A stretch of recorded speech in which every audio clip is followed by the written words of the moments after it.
Bonjour à tous ceux qui nous suivent via le portail d'information de Côte d'Ivoire.news. Nous sommes très heureux d'être à nouveau en votre compagnie.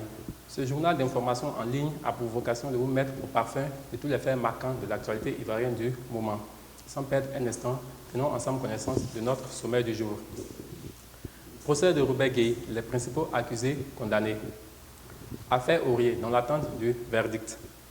Tikendia Fakoly, lauréat des victoires du reggae. Grève des balayeuses dans le district d'Abidjan. Une variété d'ignames étrangères rivalise avec la production locale. Et enfin, un Ivoirien porteur d'un projet d'assainissement d'eau. Nous passons maintenant au développement des différents titres qui vous ont été proposés. Le tribunal militaire ivoirien a rendu son verdict hier dans le cadre du procès de l'ancien chef de l'État, Robert Gueye, assassiné en septembre 2002.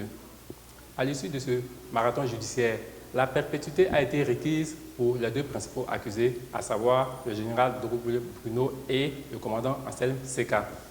Les avocats de la défense ont dénoncé l'inéquité du procès et affirmé leur intention de faire appel de la décision de la Cour. Selon eux, il s'agirait d'un procès arbitraire, voire même politique.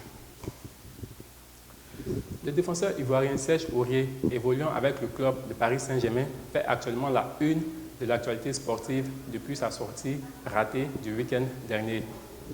Dans une vidéo postée sur le réseau social Periscope, le latéral droit parisien avait tenu des propos déplacés à l'égard de son entraîneur et certains de ses coéquipiers sous un air assez amusant.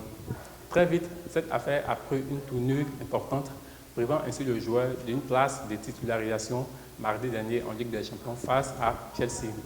Pour l'heure, les excuses du joueur n'ont rien changé à la situation car ce dernier reste toujours sous le coup d'une sanction provisoire en attente du verdict de son club. Les soutiens ivoiriens se multiplient sur les réseaux sociaux et également au sein des personnalités ivoiriennes en faveur de Serge Aurier, parmi lesquelles nous pouvons citer Didier Drogba, Alain Le Gognon ou encore le célèbre artiste DJ Arafat. Mais du côté de la France, c'est toute une autre ambiance qui y règne, car des voix comme celle de Guiraud avaient affirmé, je cite, « il mériterait d'aller en prison », parlant bien sûr de Serge Aurier. Tikendia Fakoly a été désigné pour la deuxième fois de suite lauréat des victoires du reggae. L'artiste, qui fêtera ses 48 ans le 23 juin prochain, vient d'ajouter un nouveau joyau à son riche palmarès. Son engagement musical en faveur de l'émancipation du continent noir a fait de lui l'une des voix les plus importantes du reggae en Afrique. Il a remporté ce prix grâce à son dernier album baptisé Racine, mis sur le marché en septembre 2015. Sur ce disque figurent plusieurs versions replay de voix légendaires du reggae comme Bob Marley, Alpha Blondy ou encore Peter Tosh.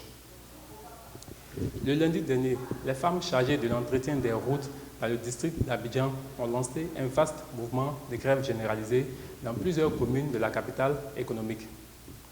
Les femmes balayeuses réclamaient plusieurs mois d'impayés suite à l'indifférence de leurs employeurs. Elles ont été reçues par les autorités ivoiriennes qui se sont engagées à tout mettre en œuvre pour régulariser leur situation. À raison d'un salaire dérisoire de 25 000 francs CFA en moyenne par mois, ces femmes exposent quotidiennement leur vie pour rendre un immense service à la nation. Nous osons croire que le gouvernement mettra tout en œuvre pour améliorer le quotidien de ces femmes dont la bravoure est à saluer par tous et par toutes. Une variété d'ignames venus d'ailleurs rivalise de plein pied avec la production locale ivoirienne.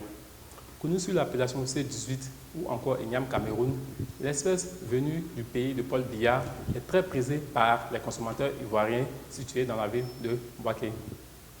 Cette variété a la faculté de ne présenter aucune infection virale et donc aucun danger pour l'organisme.